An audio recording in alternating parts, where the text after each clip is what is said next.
Don't you realize? Our parents, they want the best of stuff for us. It's our time. I so much want your understanding. I want your respect. Oh, come on. It can't be that bad.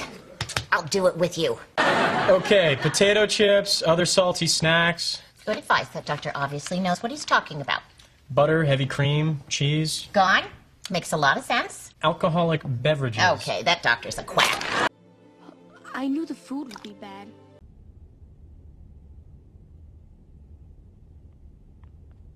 Sorry.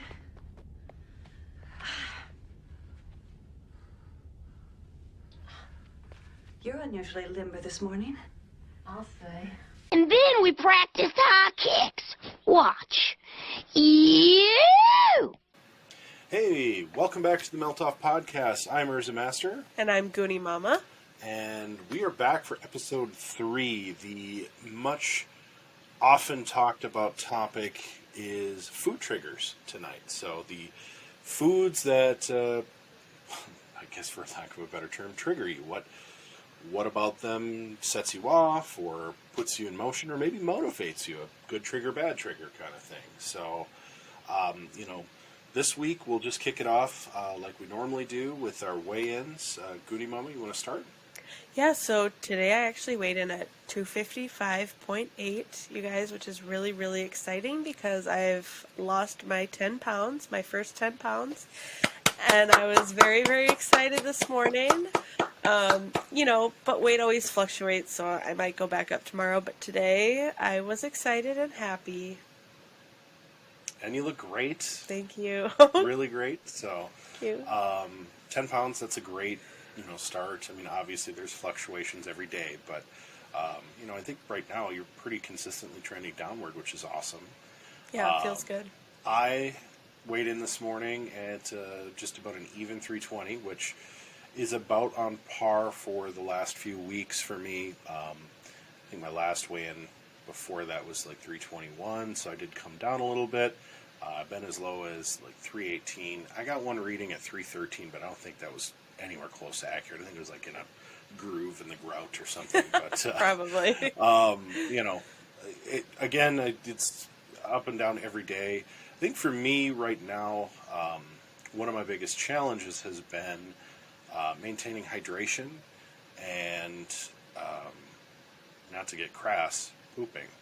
I think as my diet has changed and we've been focusing more on vegetables and healthy foods, but I'm also kind of, right now we are, less than a month away from my surgery, kind of in that mode of, like, there are some foods I'm not going to be able to eat again. So I've been doing a little bit of that, and I've been trying to stay mindful. I'm sure we'll talk about what we had for lunch today in a little bit, but I think I had some moments where I wasn't so mindful, and then recently we ordered pizza the other day when your mom was here, and I did okay. I ordered myself a little personal papadilla, and I had it with pineapple and sausage, so I had some fruit in there. There you go. But I didn't also eat a bunch of pizza or a bunch of the cookie. Right. I had one little slice of cookie, and I had my papadilla, and that was it. That's just been a challenge, is trying to stay mindful and focused. Before I hit that liquid diet for 2 weeks, I gotta say I'm getting a little intimidated by that, but I feel like I can still do it. So, what have been your challenges this week? So my challenge for all those, people out there that, get the monthlies or Aunt Flo comes to visit, that is always a challenge, just to try to curb those cravings. And I always crave sweets, so that was a big challenge for me this week, is trying to not overindulge the sweets. Like, I still had some, but not binging on it like I normally would. And I also, you can tell, have a little bit of a cold. So when I usually have a cold, I also like comfort food and things that make me feel better, like chips or, like I said, sweets. Chocolate's a big thing for me. I love chocolate. So, I had little Andes mints at my desk, and I'd have a few here or there. And then I found myself having a little bit more than a few, so I had to put them back in the closet. But yeah, it's hard when, you're not yourself for that 4 to 6 days, and it's, you want to give in to everything. So Yeah. that was definitely my challenge this week. Yeah, absolutely. Yeah, we both got sick. Somehow the kids mostly avoided it. Linnea had a runny nose for a couple days, but that was it. Lucky. Yeah, the babies didn't get sick this time, so that was Goodness. But I was feeling it too. I think that was part of it for me as well, is when you're sick, you're not really up to full strength when it comes to having discipline. And if you get really sick, like when we had COVID, it was just like, whatever, we're just going to eat whatever. Can't taste anything anyway. But the good news is, like, despite the fact that we've been kind of fighting off those urges, we've also had some successes this week. I think my successes, and this sounds a little counterintuitive when you're trying to lose weight, but my success has actually been consistently eating. That was something I was struggling with this whole 10 months I've been on this bariatric program, is remembering to eat 3 square meals. And eating mindfully and taking the time to eat, to have to take at least a half an hour. It's a requirement of the program. And that's, I am a very fast eater. I think a lot of larger people tend to be. And, it's really rough to train yourself not to do that. But I've been able to kind of conquer that a little bit. And I've also been able to remember, okay, I'm up in the morning. I know I have to work basically right away because we love our sleep. Yeah. But I've had my banana and my protein shake, or I've had my protein shake and some cereal, and that's been really helpful. And it does also get me used to what's realistic to eat after surgery. So I'm sure through the episodes we'll talk more and more about the realities of that, especially after I have the surgery. And through the liquid diet. I think the liquid diet episodes might be a little rough. We might have people skip those weeks, huh? Oh, we're not skipping them. You're going to get the full Monty. But it's been a real success of mine just remembering to take care of myself. And I think a lot of us on these journeys need to remember that this isn't just about a number on the scale. It's about self-care and self-respect and self-esteem. Yeah, that's true. I would say my success this week is also a little bit of what my weakness was, is the sweets. Because, when it is my time of the month, that's all I want is chocolate, chocolate, chocolate. So I'm very proud of myself that I didn't, take out those chocolate oranges that I love that you got me 4 of for Christmas. I didn't eat any of those. And so I was really proud of myself that I didn't just sit on the couch and eat a whole thing of chocolate like I normally would. Would have been totally allowable. Yeah. I think the cool thing about what Noom does, since we've both been on it, is like you can have those moments, right? We're all human. Right. And Noom kind of like, it gives you the space to respect yourself afterwards. Like, I don't know about did you do Weight Watchers too, or no? Only like when my mom did. So like I never went to meetings or weigh-ins or anything. I just did it when my mom did it. Gotcha. Yeah, when I did Weight Watchers, like, I felt super guilty about having a human moment. Like, I remember I got sick on Weight Watchers, and I ate, like, I didn't even think it was anything crazy. I think I ate, like, a candy bar, and it was, like, 10 or 12 points or something, and I had, like, 34 points for the day, and I was like, oh, I just feel garbage. Right. I just want this boost of endorphins.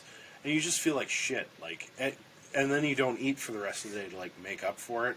You got this, like, garbage nutrition sitting in your stomach, and you're like, I'm horribly hungry, and my body's crying for nutrients. Right. And, of course, at the time, I couldn't afford, like, good vitamins. So there was some of that, too. So speaking of food triggers, because I think, the monthlies can trigger you, or just being hungry sometimes can trigger you. Sometimes just the presence of food or the thought of food, a certain food, can really be that triggering force that, you might not even be hungry, but you're like, oh, that sounds good. Right. Like, I'm not hungry, but I'll eat 15 of those, So, I mean, we're not doing, like, I know we're a digital escape production, but we did not arrange a top 7 of these. But I think between the two of us, we can probably come up with a few like heavy hitters. So why don't you go first, Goonie Mama? What's your biggest, or maybe let's start. You want to start with the smallest food trigger that's like most common or something? You pick. I mean, I guess I'll just start with my main trigger, and that's, I mean, it's a whole group of things, but chips or like the salty snacks is my big trigger. Doritos, can eat a whole bag. Linnea loves Doritos, so it's really hard for me to like get her a bowl and not have a bowl myself, but I do sneak one or two. You know, we're all entitled to what we want. Mama tax? Yeah, mama tax, that's right. So yeah, like Doritos, dill pickle chips, popcorn. I did indulge a little bit while my mom was here. We had some movie theater popcorn. So, you know, as a kid, we had snacks in the house all the time. All the time. And I would get home from school and my parents would be at work, so I would grab a bag of chips and watch TV and not do my homework. So chips are always a huge trigger for me, but to battle that trigger, that's why we keep them in the house. Because if I didn't have them in the house in front of me every day, then when I do see them or do have them, that's when I would binge. So like I almost have to have them around me to be able to like conquer it. It's kind of like facing it down, exposure therapy in a way. You know, I was never a snacker, so for me, I like chips, but I can eat just like a serving of chips and be good.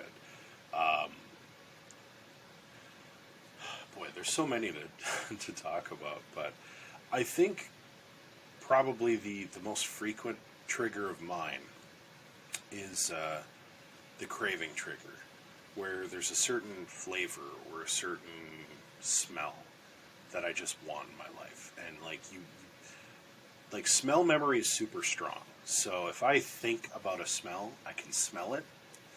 And if it's like getting a song stuck in your head, it just doesn't go away, and now you're craving that food. So that's all you're thinking about. Yeah, a big one for me is like tomato sauce or like Chinese food smell, like fried food.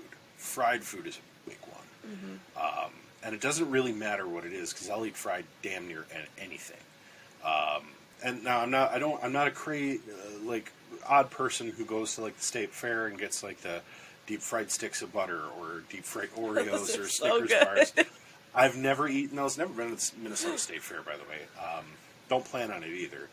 But I just don't. I don't think about all the Pokestops they have there, though. Oh my god, I'd love to play Pokemon Go there, but I'd go when it's not the state fair, when it's like winter and closed, and you can just walk around like it's a park. It's good exercise, actually. That's not a bad idea. Pokemon Go is great for getting out and walking, or biking or whatever you do.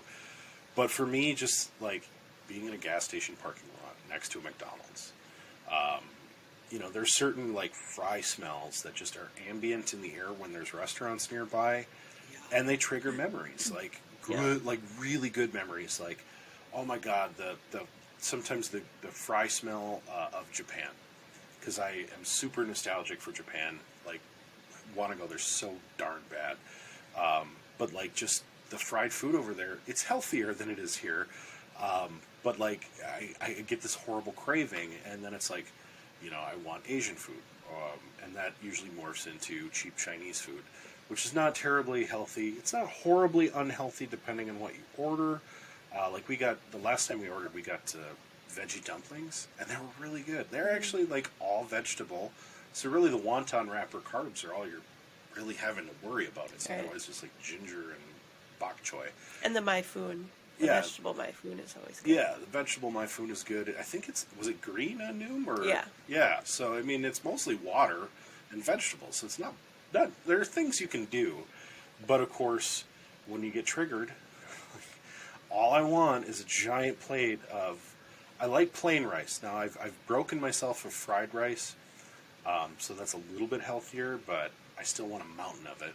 And I want a bunch of General Tso's chicken, orange chicken. I want it super spicy. Like, I'm triggered right now. I know, talking about it is getting triggered, and it might trigger other people.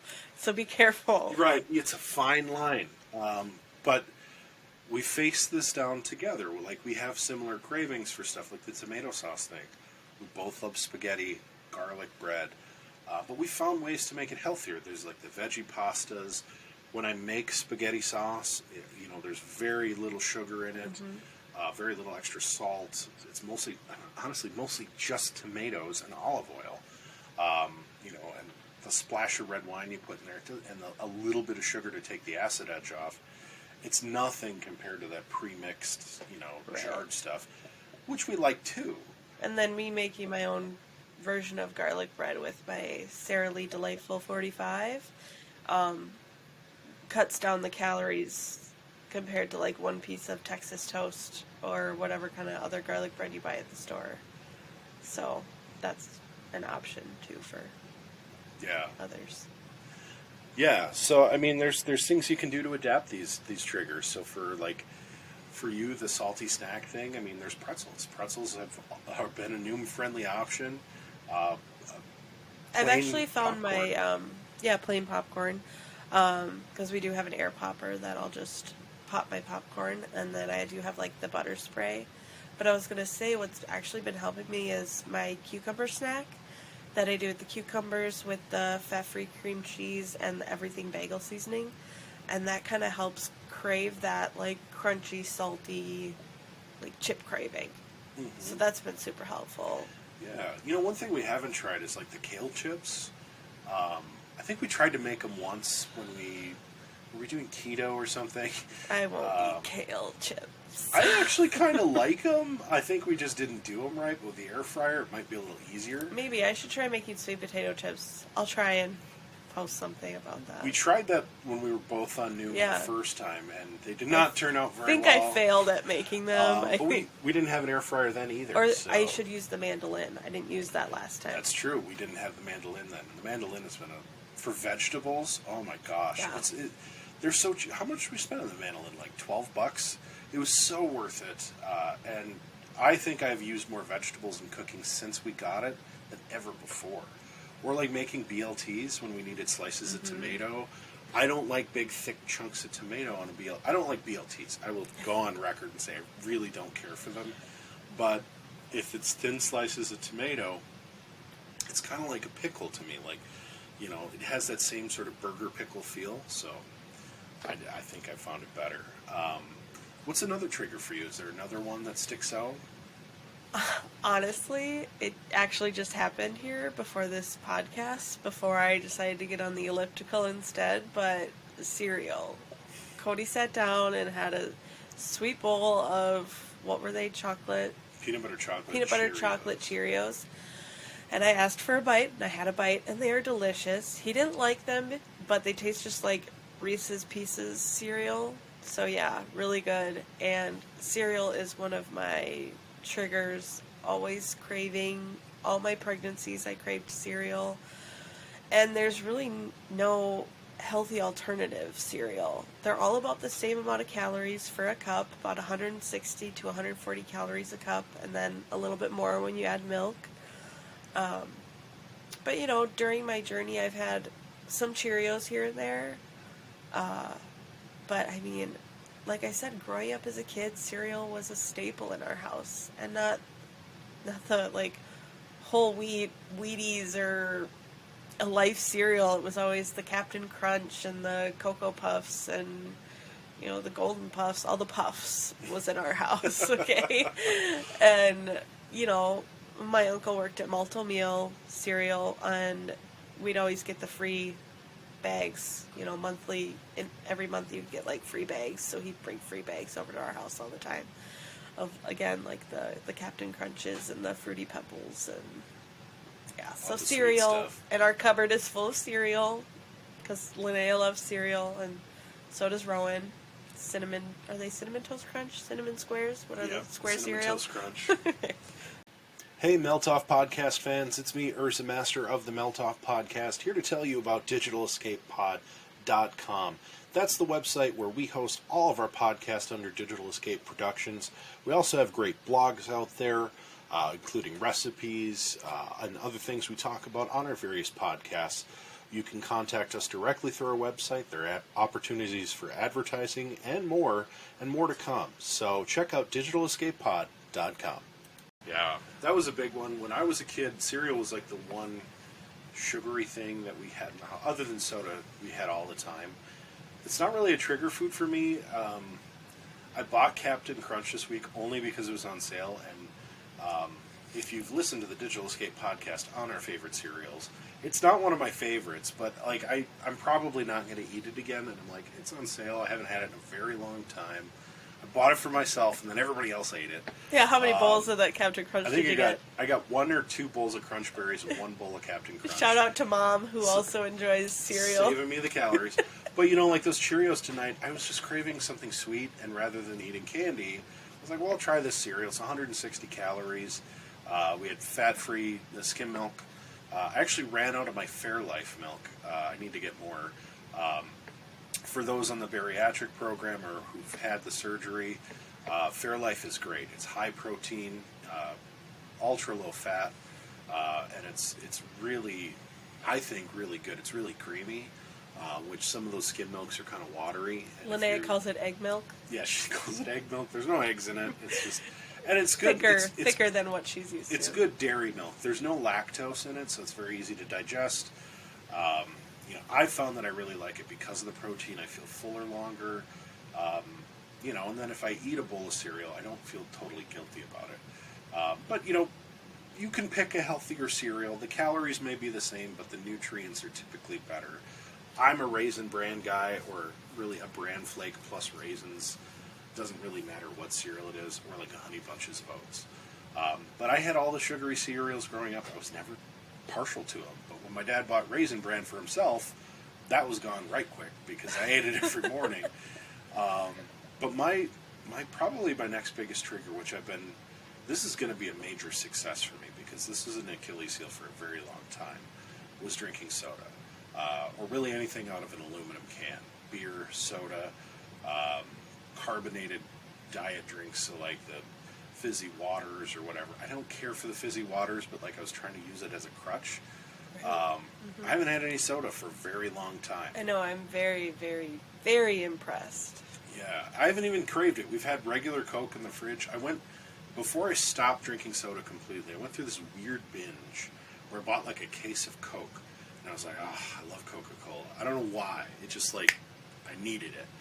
And I drank 3 cans, and this was back in September. And yeah, we need to invite some some Coca-Cola Coke drinkers. So, like, to our house. my dad's come over a couple of times and had a can, and that's about it. So, but yeah, it was surprisingly easy to give up. But I know that having a cold beer in my hand, or beer is a hard one too. I haven't had a drink since October, actually maybe even late September. I don't remember, and just haven't had any cravings at all for it. I've used it to cook. I love the flavoring it gives, like especially like pork sausage when I make spaghetti, or even just adding it to sauce. I found red wine and sauce. Learned that from The Godfather, but you know. It's just no alcohol, no sodas. Those were big triggers for me. Because when you drink a lot of beer, you want salty, greasy, nasty foods. Not only right then and there, but especially the next morning. Right. Yeah. Hey, Melt Off Podcast fans, it's me, Urza Master, here to tell you about Oddities Emporium on Etsy. A great friend of mine and her boyfriend run this website. They have a lot of unique little merchandise out there. Great stuff for gifts for the holidays. Valentine's Day is coming up, so why not find yourself something interesting at Oddities Emporium on Etsy. Check it out. I think soda is also a trigger for me as well. And I've been doing pretty good since, being pregnant. I kind of don't drink any soda when I was pregnant, unless it was like a, caffeine-free, root beer or orange soda. And I do always have, like, that small craving of, like, just like a regular Dr. Pepper, regular fountain cherry Coke is the best for some reason. And, I do have a case of what is it? It's a Cherry Coke Zero, I think. So I mean, it's no calories, but I still try to limit to about like maybe one a week. I haven't even had one yet this week, and that's fine for me. I still like drinking water mostly. But yeah, again, that's how I deal with my triggers, is having that thing that triggers me available. Yeah. So that I it's not a don't... denial. Yeah, exactly, because if you deny yourself, that's when you fall off and you binge. And, you know, Noom talks about your inner elephant, and that is the one that has all the cravings, and your conscience is supposed to be the rider. So you really have to just keep riding to get through those triggers. Yeah, and being mindful of what you're putting in your body. You know, for people on bariatric, the mindset I heard in group therapy a lot was you're moving away from this, you know, I eat what I want mentality to I eat for fuel. And I think bodybuilders and athletes they've told me this in the past. I have friends who do that stuff and are very fit. Unfortunately, I've never been there, so I don't know. And when they would tell me this kind of stuff, I'd be like, I have no idea what you're saying. But like feeling out what your body needs. Like I take a multivitamin every day. I take the half dose right now because it's really not necessary until after the surgery because it's a bariatric and like my B12 was super high and they're like, yeah, you're just you have really expensive pee basically. But like I notice now if there's something, protein's a big one. If I've not had my protein for the day, I'm hungrier. Like I'm reaching for more food. Like no matter what it is, I'm just like I don't know why, but I'm still really hungry. It's not like I ate a light meal. I don't feel full because I don't really. We should maybe do an episode on just satiety because like. I'm sorry, what? Satiety. You lost. I'm probably pronouncing that wrong, but having the feeling of being sated, like in your gut, not feeling hungry. Okay. I don't ever feel that way, and I never have, and that's something that through the bariatric. You've never felt hungry? Yeah, well, I felt hunger. Oh, okay. But I've never felt full. Oh, full. Okay. So, like, you know, that was kind of what always led me to overeat, especially when I was younger, is like, I didn't know I was done eating until I felt like painfully full. Right. Especially like at a buffet or if I was drinking, like, it was I remember at a very notorious summer party we go to every year, we roasted a pig one year. It was the first year I ever threw up at that party, and it's because I just kept eating pork. Yeah. All day and night. And in the middle of the night, I yacked. Not just because I was really drunk, but because I was so full. Probably a little bit of both. Well, it was a little bit of both, but up until that point, I never had. So, like, it was definitely the fullness and the GERD and just, like, bleh. But, you know, not being able to feel that is a trigger in a way. Because you're eating your meal, even if you're pacing yourself, which it still happens to me quite frequently, where it's like if I am watching the clock as I, you know, am slowly eating my meal, focusing on chewing each bite to a nasty applesauce consistency like I'm supposed to, I could go that full half hour and still feel hungry, even though I've eaten an appropriate amount of food. Right. My body recognizes the protein levels, and I'm like, okay, I have the protein, so I'm not like craving other food, but I don't feel full. It's weird. It's odd, and I think if that's something that, you know, our listeners feel, you know, and you have health problems like I do, diabetes, fatty liver disease, high blood pressure, high cholesterol, this is the time to talk to your doctor about it. Because bariatric may be something you need to consider. Now, insurance is what insurance is. Everybody's is different. But if you've tried what we've tried, and what I've tried, which is a list freaking mile long, you know, don't be intimidated to ask about bariatric. Now, don't discount anything else. Like, the Noom journey has really worked for Goonie Mama, and is working now. She looks great. Look at her. Look at her. She's gorgeous. Post-workout, gorgeous. Post-workout. I love it. It's great. But yeah, that's been a real challenge for me too. Is just the fullness game. Like I don't get the signals some people do, and it's hard for me. Hey, Meltoff Podcast fans, this is Urza Master with Meltoff Podcast, here to tell you about Sanctuary Woodworking. If you're a gamer by night and a workout person by day, the cool thing about Sanctuary Woodworking's gaming tables is not only are they great for interactive maps for Dungeons & Dragons, but you can also hang them up on your wall during the day. So when you're on your elliptical or your treadmill or others, you can watch that TV and distract yourself from your workout. Check them out, sanctuarywoodworking.com. Yeah, that would be hard.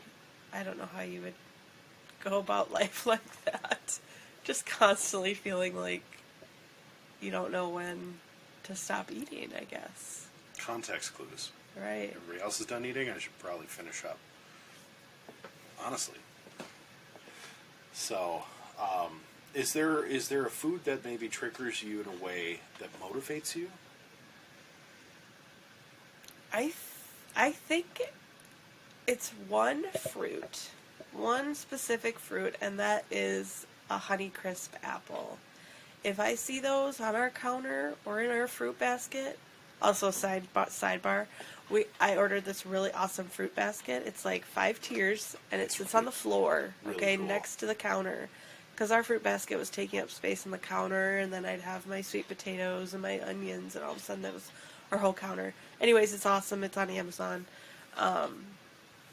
So just something about like a Honeycrisp apple gets me motivated to take that for a snack versus trying to look in the cupboard for something else. If you follow me on Instagram, you kind of can see I like to slice my apples really thin. I also don't like apple skin. I know it's like, oh, it's nutrients, it's where the fiber is, but I don't like it, so I peel it off. So does our daughter. Silly. And then I cut them nice and like thin, so I feel like I'm eating more versus just taking chomps out of an apple. And then if I need something sweet, what my sister actually taught me is you just take a serving of peanut butter, which peanut butter's not great, but it still is better than some other things I might grab from the cabinet. And then 1 Hershey Kiss, and you just melt it and you mix it up and you drizzle it over the apples. And it is the best dessert or sweet little treat in the middle of my work day that just help. So apples just really help motivate me to have a healthier snack, and then it'll kind of help kickstart the rest of my day or help me through that lull in the afternoon when all I want to do is eat a bag of Doritos. For sure. And it has to be a Honeycrisp apple. Yeah. I don't know why it has to be Honeycrisp. I like all apples, so like we go to the apple orchard a bunch in the summertime. And I'm the kind of guy that like I eat the apple like fast. Like I'm a 5-bite apple guy depending on the size of the apple. I've eaten, I think the one time we went to that we went to Kane's Orchard in Hickston, Wisconsin. It's cool. And I think I ate, I don't know, 6 apples while we were picking them. But you're Like, not supposed to. Toss the core. No, well, what are they going to do? We're in an apple orchard and there's nobody for an acre. They can Like- weigh you when you leave. Yeah, They're right. going to weigh you when you come in and weigh you What when if you I leave. take a dump in the woods before we get to the finish line? Like, It's like a scrapyard. right, I digress. But apples for me are really good. I think it's that availability thing they talk in Noom about. Is just if you don't have the junk food there and available, or like not in the line of sight, you can still have it. Yeah. But like not in your line of sight, and what's in your line of sight is healthy and a good option for you, you tend to pick it. And it's totally true. I do too. I don't know how many times I've just grabbed a banana because I have a meeting in 2 minutes and Right. I need something. And that's why I made sweet potatoes tonight, because they were sitting in our awesome little fruit basket. So I grabbed 2 and peeled them and cut them up and threw them in the oven, and it's just nice. Yeah, we've been eating a lot of sweet potatoes and Brussels sprouts, which has been awesome. Great for you and very easy to make. And a lot of different things you can do with them. And for me, one of the positive triggers has always been cooking. I like to cook healthy food. I like to cook good food. Now, not everything I cook is healthy, and sometimes it's not even good. But I was going to say that last part.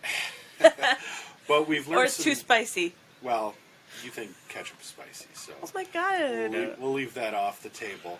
But I like cooking healthy food because it's an interesting challenge. Because usually, like making unhealthy food is super easy, anybody can throw pizza in the oven, or anybody can make a giant vat of spaghetti.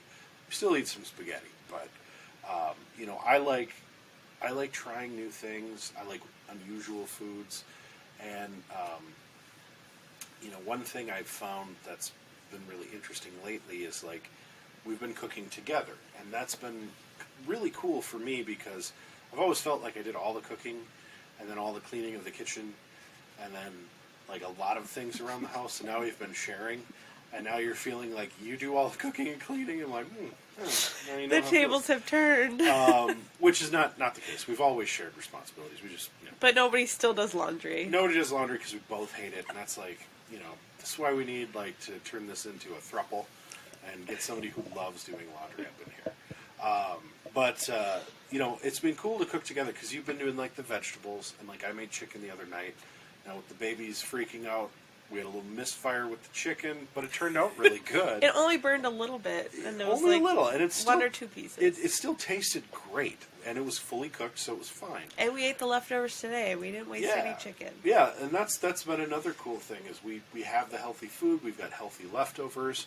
So when we're in a hurry or we're working or we have to feed the kids, but we don't have really enough time to feed ourselves, we have the option there, and that's been really, really cool. And it, like, I feel motivated to make a little more of the healthy stuff. So it's like I know I'm not going to resort to ordering Panda Express for lunch.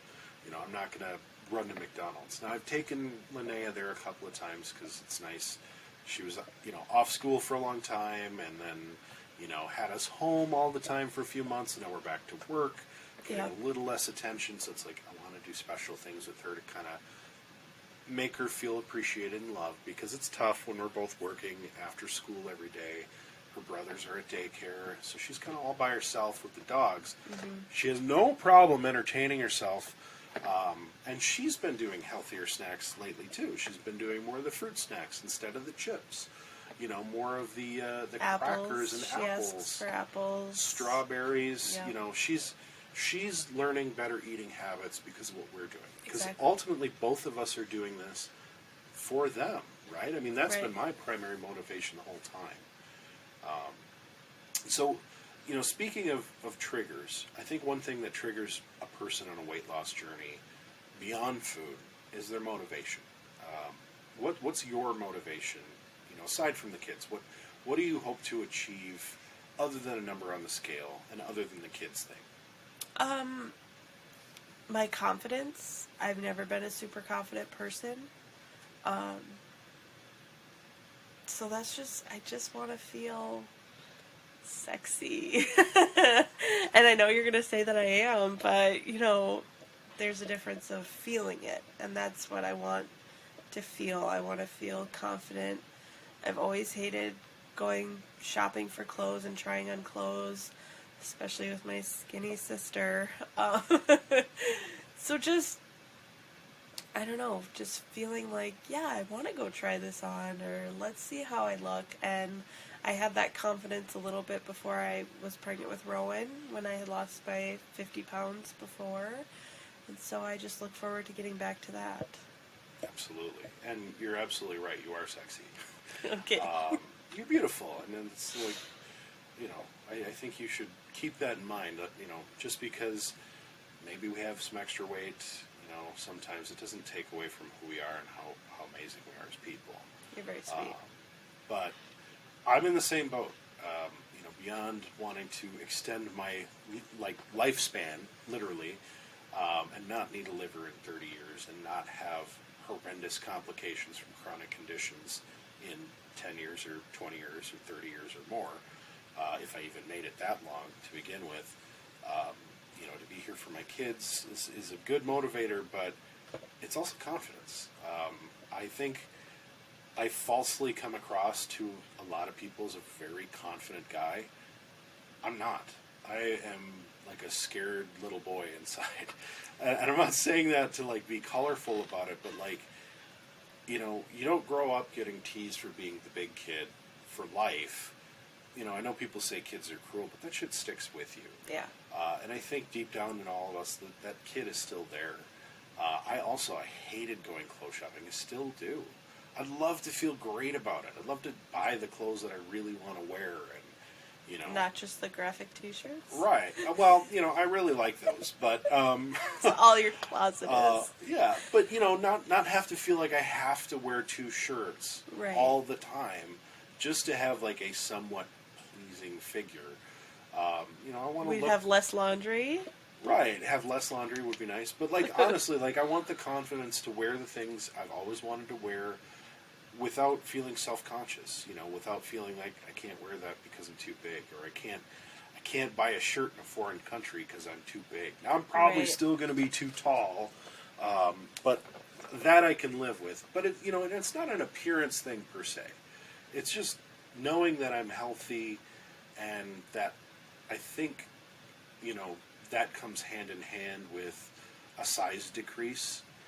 But even if I didn't, if I knew that despite what I look like, my numbers are all good, and my knees aren't going to hurt horrendously just from everyday movements, and they'll be good enough to hit the elliptical for 40 minutes a day. Yeah, that's good for me. Like that'll build my confidence, because I'll never forget, there was a moment when I was in Japan the last time. My best friend wanted to go up and see the shrine that was at the top of this enormous staircase. And I was realistic, and I said, I don't want to do that. Yeah. I hate to say it. Let's do something else. And I don't think he realized, but I think I could see defeat in his face. Like he was really bummed we weren't doing that, and I still feel terrible about that. So when we go back, I was like, you'll just have to go back. when we go back, not if, when we go back, we are going up them stairs, and I'm not going to get winded. And I'm not talking, this isn't like 12 stairs. This is like 140 stairs. This is an intimidating staircase for fit people. Fat people, I knew I was going to die. But, that having that confidence to just be myself and wear the things I want to wear and see what I look like healthy. I've never seen that. I told, individual therapy is required for bariatric programs. I told my therapist, I was like, look, she's like, what do you see yourself as when you're done with this program? I said, I have no way to envision a healthy me. My entire life, I've been at least a little overweight, other than when I was a very young child. So my teenage years, my adult life, all of my recent memory, I have at least had a pretty good paunch, and clothes didn't fit right. Clothes still don't fit right. So it's just all I want to do is see what a healthy me looks like. Same. That's it. I don't have to be attractive to other people. That's not what I'm concerned about. I'm not worried about that. I know sometimes with bariatric, the hair falls out. Look at this. I mean, it's not going to be there forever, folks. I'm not heartbroken. But, I would just like to feel that no matter what I look like, I can go to my numbers in my little doctor portal and be like, I'm okay. Truly. So, that to me is a confidence builder that is undeniable. You'll always be beautiful to me. Oh. So, I think, it would behoove us to talk about what to do when you are triggered by food. Good or bad. I say in the good triggers, like with apples, lean into it. Make that a thing. Feel pat yourself on the back. I saw, there's this person I follow on Facebook, inadvertently. I don't know what these real things are. I don't really know much about those, but there's this Wisconsinite gal who she's always wearing black lipstick, and she has like fire engine red hair, and she is always doing confidence boosters for people. I don't know, she doesn't need to have any confidence boosters. She seems super confident, but she says, you can Pavlov yourself into feeling better. Just whenever you pass a mirror, look at the mirror and say, you are gorgeous and you are awesome. And I'm like, I suppose that probably works. And that's what I say, if you have a positive trigger, if you get home and you see raw carrots in your fridge, you're like, some carrots sound pretty dope right now. Have them carrots. Go to your nearest mirror and say, oh, what's up, Doc? And eat yourself a carrot. And be like, You know, hey, these are great for me. I feel great eating this carrot. I'm being healthy, blah, blah, blah. Whatever it takes to make yourself pumped up and amped for that carrot, man. Can you do that tomorrow? Do we have carrots? I will. You can film me and put that on your Instagram. I think only we have baby carrots. They would look a little weird with a baby carrot. You No, need like it'll a big look ass better. I guess we'll try it. But I think it's legit. You know, lean into those healthy triggers. You know, if you feel motivated after eating a bunch of cucumbers to get on the treadmill or lift some weights, or you have that protein shake and you're like, man, I'm amped up. I feel like I'm doing healthy things. Go for a run. You know, go outside and shovel snow instead of snow blow. You know, do whatever it takes to like get yourself moving. I struggle a lot with motivating myself, but when I'm in the jive, I'm on fire. You hit that alpha flow state, and you just go with it. What would you say to folks who have negative triggers? How would you say to steer away from those? I mean, it's different for everybody. Some people need to just steer clear and not even be around them at all. But for me and maybe other people out there, it benefits me to be around them. So like we said earlier, like my chips are a big one. So just having those around and me seeing them and even just getting a tiny little taste helps me to kind of try to move on from my trigger. Try to make it to where it's not a trigger for me anymore. Yeah, that's great advice. And just remember that you're human. We all make mistakes. Sometimes your mistake lasts a day, sometimes it lasts a week. We all have our slumps. It's how you pick yourself back up. You know, we all fall behind sometimes, but how do you remotivate, refocus, recenter, and get back to square? It's a journey. It's not a sprint. It's a marathon. Especially if you're making a full-on lifestyle change. It's one thing if you want to give up drinking or you want to give up, you know, eating candy. Like, if you're doing one thing and one thing only, that's not a terribly hard thing to do. But when you're overhauling your whole life and how your mental state is throughout each and every day, it is totally acceptable to make slips. You know, there's no rehab program out there that's going to tell you that you can't ever make a slip because that's the end of it. You know, fortunately, this isn't like hard drugs. I mean, you know, it's just as hard. I don't want to diminish that because your brain is literally addicted to the sugar or addicted to whatever it is. But, you know, you can do it. You really can. I mean, I never thought I would give up drinking soda. I love soda a lot. You know, it's a food pairing thing for me, which is another trigger. If it pairs well with something, I drink it or I eat it. Garlic bread with pasta, you know, soda with Chinese food, beer and sushi. Like, I mean, there's just so much. But you can break up those mental habits. You can break through those barriers. And sometimes all it takes is support. Like, I think we should talk about what we have for lunch today. We supported each other in this decision, and neither of us overdid it. I know I didn't leave feeling completely, like, dead stuffed. And this is an all-you-can-eat sushi buffet. Like, this is my jam. I planned it out before we went, what I was going to order and how much of it I was going to eat to stay under that 600 calories that I wanted to have for lunch. Which is amazing. It's amazing, not only A, that you can do that on your phone these days, Right.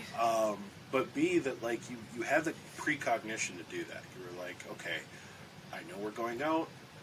We have to plan what we're going to eat. I'm going to have to get used to this in a big hurry after the surgery because it's like, I got to know, do they have something I can eat? Right. Probably for a couple of months, nobody's going to. It's going to be like cottage cheese and salsa. Well, this was the first time we've went out all month. Yeah. And, you know, yeah, did I get some fried food? For sure. But I also got tofu. I got broth soup with a lot of vegetables in it, which was really good. I got, you know, only one, like, fancy roll with, like, you know, all the fixins. We got an avocado and sweet potato roll that was fantastic. We got, you know, scallops, which really aren't bad. They're fried scallops, but they're really They're low in just, calorie, too. Was it 60 calories for two? Something like that? Yes. Yes. I think it was. Scallops is like, those are great protein. So, and we got Linnea to eat scallops. I mean, she, you know, ate the sushi right along with us. She didn't eat everything, but she tried the soba noodles, and she tried the and she used the edamame. chopsticks. That was learning how to use exciting. chopsticks. That was awesome. And, you know, she drank all of her milk, which has been a weird struggle for her lately. I don't know why that is. You know, she doesn't get a ton of dairy. She, you know, we are a little cognizant of that because that can be a real crutch and stomach filler. But, you know, seeing her eat healthy has been just tremendous. You know, and I think it's the small fruits, the small victories of our journey that we'll have to start celebrating just every week. You know, so like I said, today is January 25th. My surgery is on February 20th. So I've got 26 days until surgery, and 12 days until all liquid diet. And I think I want to try and start gearing up for that a day or two in advance, just to train my body. It's not going to be taking in as much solids. And then it's, you know, my pre-op's only 12, 14 days away, something like that. I mean, it's really real. I mean, this is it, you know. I finally had a conversation with my dad about it. I don't think he's as informed about it, and I think he has kind of the same mentality a lot of people probably do, is that it seems really extreme, and it's like, is it really necessary? In my case, it definitely is. You know, I've tried a lot of things, and I've done a lot of things for many years now, and nothing is stuck.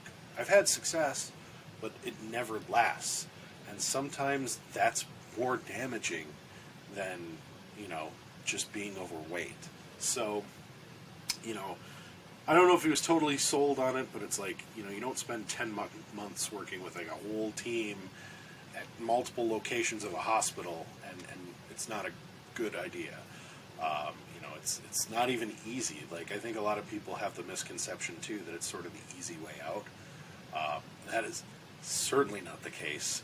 We can do someday we're going to do a whole episode on dumping syndrome. And people are like, I thought we were going to get through this episode without talking about that.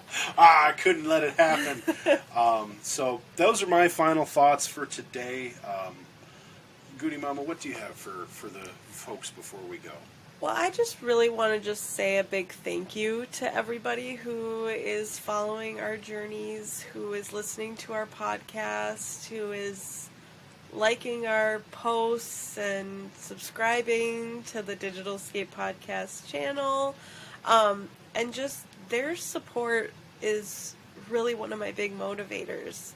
Having people reach out to me, private messaging me, saying like, hey, you know, your food post really motivated me, or your exercise post really got me to go on a walk, or, you know, you guys are my motivation, and I hope to continue to be yours. Awesome. Yeah, I know I've felt the motivation myself. I think you should start putting up some shorts on YouTube of, you know, more of what you do, because I think it would be really great, you know, especially for women out there. Because, again, we're not doctors, we're not nutritionists, we're not gym rats, bodybuilders, or even really enthusiasts. We're everyday people. Not just everyday people, but like the most everyday you can get. We're in the upper Midwest, the land of casseroles and hot dish, and, you know, don't forget chain that restaurants. tapioca, you know. Tapioca pudding. Oh, yeah. And Scrapbooking. I don't know. I don't have that accent as much. I think people notice it like down south a lot from me, but honestly, I don't think I have it quite as much unless I say bar. Oh, bar. Yeah, bar. Bar. I headed out to the bar. I'm gonna get me some of them quarter tappers. All right. Anyways. Anyway, we digress as we often do. But like I said, we are everyday folks, just presenting our journeys. We are not making health recommendations. We are not necessarily saying you should follow our paths or take any of our advice. You know, talk with your doctors, consult with your exercise physiologists out there, and your trainers and nutritionists, etc., etc. But if you use this as motivation, if it gives you any good feelings and reassures you on your journey, just know that, you know, you're loved, you're valuable, no matter what you look like, no matter how heavy or light you are, short or tall, rich or poor, you know, we care about you. You're people too, just like us. And, you know, it's finding the right motivations to be what you want to be. That's all that really matters. So thank you again for listening to the Melt Off Podcast. We will see you next week for episode 4, as yet to be determined. We haven't picked a topic yet, but we will come up with one. We'll leave it as a surprise, not to leave you in suspense. But if you enjoyed our show, we are YouTube exclusive. If you want to stay up to date with us, please hit that subscribe button. It really helps us out to be able to deliver to you all the content that we can, and just provide you with, you know, as much insight into our journeys as we can. If you like this episode, make sure you hit that like button. Drop us a comment if you're having struggles, or if you have motivators or suggestions that we should try. I very much would love to hear it. We do respond to all comments. And again, we are a Digital Escape production. Our YouTube channel is Digital Escape Podcast. And you can check us out at digitalescapepod.com. Thanks, everybody. Have a great night. Thank you. Hey, Digital Escape Podcast fans, Melt Off Podcast fans, and Warp Core Podcast fans. If you're a fan of our shows, please check out digitalescapepodcast.com. If you'd like to work with us for any of your advertising needs, reach out to us via our website or hit us up on any of our social medias, YouTube, Facebook, etc. We'd love to work with you to develop an ad for your product, service, or business, and we'd love to have you on our show to talk about it. Thanks again.